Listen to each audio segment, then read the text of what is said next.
자, 하나님 말씀 디모데전서 4장입니다.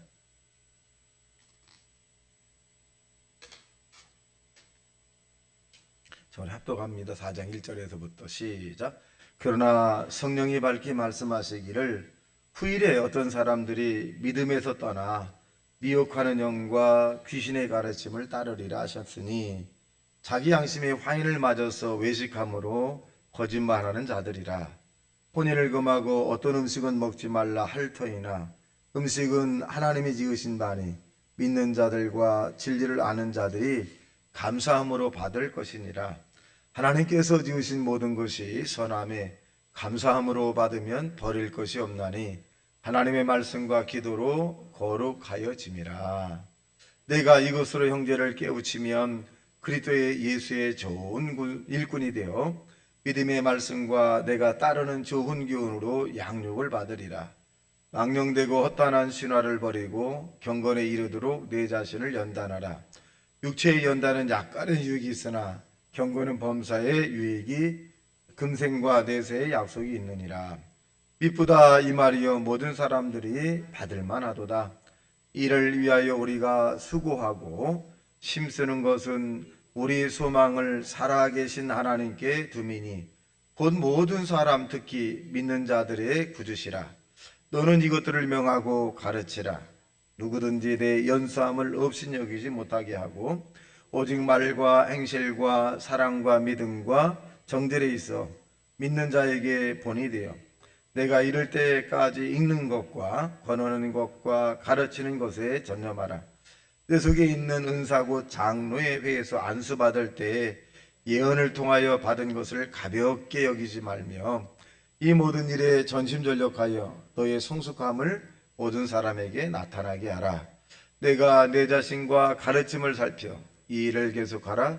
이것을 행함으로 내 자신과 내게 듣는 자를 구원하리라. 아멘. 자, 오늘 본문에 있는 내용은 두 단락입니다. 악한 영에게 이끌림을 받지 마라는 첫 단락이고 두 번째 단락은 주님의 좋은 일꾼이 되라, 이런 내용이 되겠습니다. 4장 1절에서 5절까지 있는 내용을 보면 거짓 영에 대한 부분이 나옵니다. 자, 1절 시작. 그러나 성령이 밝히 말씀하시기를 후일에 어떤 사람들이 믿음에서 떠나 미혹하는 영과 귀신의 가르침을 따르리라 하셨으니, 귀신이라고 하는 것은 뭐냐면 도둑질하고 죽이고 멸망시키는 것인데, 귀신의 가장 큰 특징이 뭐냐면 거짓이에요.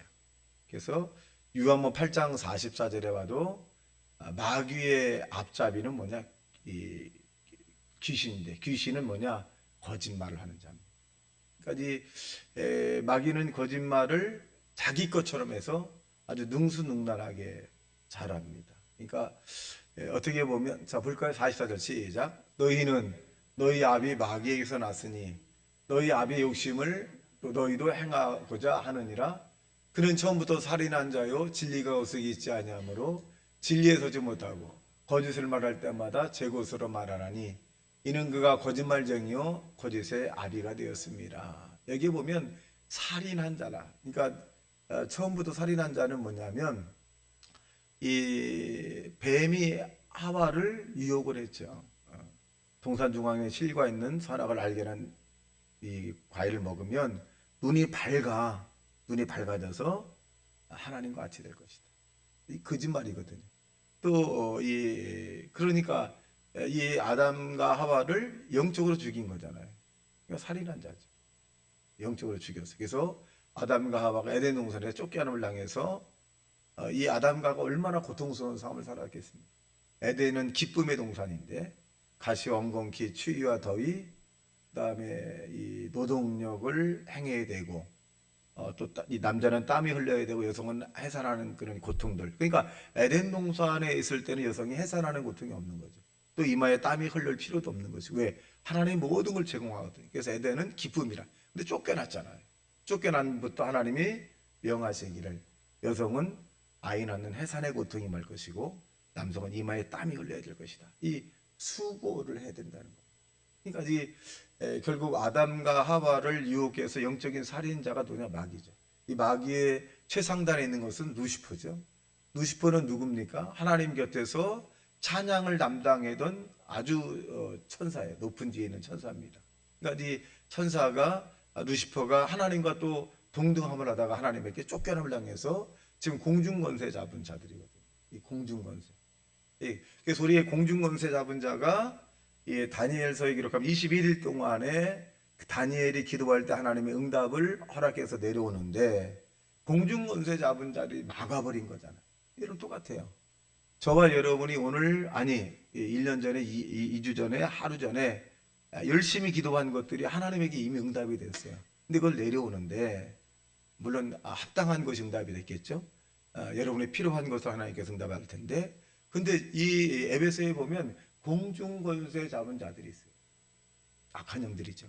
이 공중권세 잡은 자들이 할 수만 있으면 저와 여러분에게 내려오는 이것을 막아버리잖아요. 그래서 우리의 싸움은 혈과 육이 아니라 공중권세 잡은 악의 영에 대함이다. 그렇게 표현해 주셨습니다. 악한 영에 대함입니다. 그래서 보면 여기에 두 번째는 이제 거짓말이에요. 거짓말. 근데 우리가 한 번도 거짓말을 안 하고 살았다는 것은 없겠고, 목회자가 가장 그 좀 딜레마 부분이 뭐냐면, 전에 하얀 거짓말, 빨간 거짓말을 설명했는데 우리 사모님이 막 펄펄 뛰면서 하얀 거짓말도 거짓말이지 그렇게 하면 되느냐? 그럼 내가 생각할 때 여러분 생각해 보세요. 엑서사이즈로 환자가 있어요. 환자 있는데 내일 아마 이분이 생명이 끊어질 것 같아. 그럼 담임 목사가 당신 내일 죽으니까 다 정리해 이렇게 말을 해야 되냐 아니면 하나님의 기적이 나타나면 당신 오늘 살 수 있습니까? 이렇게 해야 돼. 어떻게 해야 돼? 아니면 말을 하지 말고 인사만 하고 와야 돼. 실제 예가 있는데 신방을 갔어요. 예수병원에 가서 예수병원에 가서 이제 설교를 기도를 잠깐 말씀을 보고 잠깐 이제 말씀을 보고 잠깐 기도했어요. 그분이 중환자예요. 중환자인데 무슨 말씀을 했냐면 이 문둥병에 걸린 자를 예수님이 고쳐주었다. 그러니 걱정하지 마라. 당신의 병은 주님을 만나면 싹 낫는다. 그렇게 설교를 했고 기도를 했어요. 그런데 그분이 나한테 그런 얘기예요. 목사님, 좀 전에 다른 목사님 와서 나한테 설교했는데 이 병은 고칠 수 없다 그러니 마음을 단단히 먹고 잘 정리하라고 하는데 어저께 똑같은 본문을 가지고 말씀하시는데 순봉기 목사는 주님 만나면 싹 날 수 있으니까 걱정이 말라 그러고 또 다른 목사 오셔서 이것은 중환병이니까 마음을 단단히 먹고 잘 의학을 대처하라 그렇게 얘기했다는 거예요. 거기서 뭐라 그랬냐면 예. 그분은 그렇게 응답을 받은 거고 나는 이렇게 응답을 받았습니다. 지금도 살아계세요? 네. 여러분 어떻게 해야 돼요? 네? 저는 이렇게 생각합니다. 우리 순복음교회 안에서 아주 유명한 일이 있는데 청주 순복음교회 다니면서 김상호 목사님이 계신데 이 목사님이 이제 세상을 떠났어요. 그래서 전국에 있는 순복음교회 목사님들이 다 그 당시는 이제 많지 않았으니까 다 왔어요. 장례식을 하고 관에 들어갔잖아요. 근데 3일째 되는 날에 저 들은 얘기 관 속에서 두들긴다는 거예요. 그래가지고 거기 있는 사람이 뭔 소리가 보니까 그분이 퉁렬을 하더라. 그런데 그분이 김상호 목사라고 오살리기도원의 원목 아마 들어서 봤을 거리 김희수 권사님 아마 들어봤어요. 김상호 원장이 목사님이라고 오살리기도원 아주 유명한 목사님 원장을 오래 하셨어요.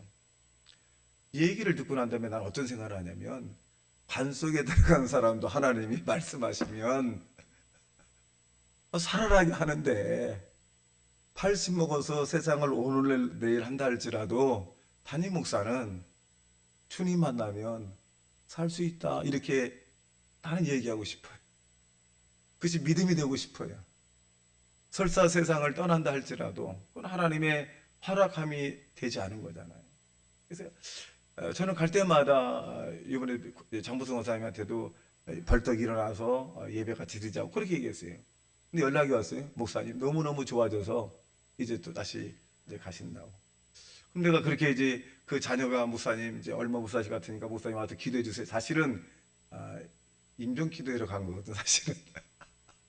근데 임종 기도회 갔는데 거기서 권사님 잘 정리하시고 유언할 거 유언 다 하시고 재산 있는 거 다 자손에게 다 주고 그렇게 잘 계세요. 빠이빠이 갑니다. 그리고 장례식 때 봬요. 이렇게 해야 되느냐? 그렇게 못하겠더라. 이번에 권사님 힘내세요. 주님이 함께하면 살아날 것이고 그 다음에 건강하셔서 예배 같이 드리시다. 숨쉬기 살아있다는 것은 뭐냐면 기회가 있는 거예요. 여러분 살아있다는 거, 기도할 수 있다는 것은 죽은 자가 살아날 수 있는 그런 권리가 있는 거예요. 문제가 있다는 것은 살아있다면 그 문제를 해결할 만한 능력이 하나님부터 주어지면 되는 거예요. 그러니까 절대 절망은 절대 희망이라고 저와 여러분이 숨이 1분 남았다 할지라도 그 1분 안에 여러분 기도하면 문제가 해결되고 죽은 자가 살아나고 병든 자가 고침받는다. 이렇게 해야 되는데 저와 여러분이 믿음의 선택을 하셔서 하시기를 주님의 이름으로 축원합니다. 근데 여기 귀신이라고 하는 것은 뭐냐면 자기 이득을 위해서 하는 거지. 이득을 위해서. 자기 이득을 위해서. 그러니까 아주 화인 맞은 것을 얘기합니다. 그러니까 이러한 것들은 자기의 또 나오네. 2절 시작. 자기 양심이 화인을 맞아서 외식함으로 거짓말하는 자들이라. 그 얘기잖아요. 자기 양심의 자기 양심의 그러니까 자기 이득을 위하는 거잖아요. 근데 우리는 기독교인들이 그렇게 자기 양심의 이득을 위해서 그렇게 하진 않아요. 우리 김유수 권사님이 총괄을 보는데 현관에서 아우 지난주도 이뻐지셨어요. 아이 거짓말하지 마세요. 이렇게 안 해요. 그렇지 않아요. 그렇게 하지 않아요. 그럼 사실대로 얘기하면 지난번보다 얼굴이 못해요. 이렇게 해야 되겠느냐 이제. 곧 병들 것 같아. 이렇게 얘기 되겠냐 이거지. 우리는 믿음으로 바라봐야겠지.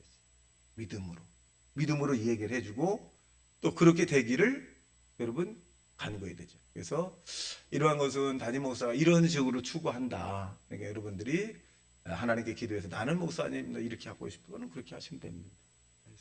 자, 두 번째는 시간이 많아요. 두 번째는 그래도 일꾼이 어떻게 되느냐. 첫째는 뭐냐면 이 8절 시작. 육체의 연단은 약간의 유익이 있으니 경건의 범사에 금생과 내세의 약속이 있느니라. 자, 연단을 받을 때 견디라 이거예요. 견디라. 여러분 우리가 연단을 좋아하는 사람 없는데 여러분 쇠가 이 호미가 되고 낫이 되고 칼이 될 때 그냥 되는 게 아니에요. 이 쇠가 쓸모없는 쇠를 달궈서 막 두들겨 패야 돼요. 두들겨 패고 난 다음에 호미를 만들고 칼을 만들고 장식을 다 만드는 거거든요. 두들겨 패야 돼요. 그래야 쓸만한 게 나오거든요. 그리고 불순물을 다 뺍니다. 견뎌야 됩니다. 저와 여러분이 쓸모없는 사람이었잖아요. 아주 모순덩어리잖아요. 근데 예수 믿고는 하나씩 떨어져 나가듯이 불순물이 떨어져 나가듯이 여러분 견디시기를 주님의 이름으로 축원합니다. 자, 마지막 두 번째 보면 우리가 12절 시작. 누구든지 내 연수함을 없인 여기지 못하게 하고 오직 말과 행실과 사랑과 믿음과 정절이 있어서 믿는 자에게 본이 되라. 나이가 어리건 많건 간에 본이 되는 사람에게는 여러분 말을 듣게 돼 있어요. 나이가 많건 적건 본이 되지 않으면 그 사람 말을 듣질 않습니다. 그래서 그럴 좋은 일꾼은 뭐냐? 본이 되는 사람이 되라. 는 것입니다. 그 어떤 본이 돼? 신앙의 본이에요. 신앙의 본. 기도의 본을 드리고 예배의 본을 드리고 이렇게 찬양의 본을 보이고 이런 본을 보이는 것입니다. 물론 윤리와 도덕적인 부분은 우리가 이 사람에서 흠이 없을 수는 없습니다. 근데 그 흠을 얘기하는 건 아니거든요. 우리가 이 신앙의 본을 보이는 그런 모습을 우리가 보임으로써 예수의 좋은 일꾼 되시기를 주님의 이름으로 축원합니다. 다 같이 말씀 생각하며 통성으로 기도합니다. 주여 주여 주여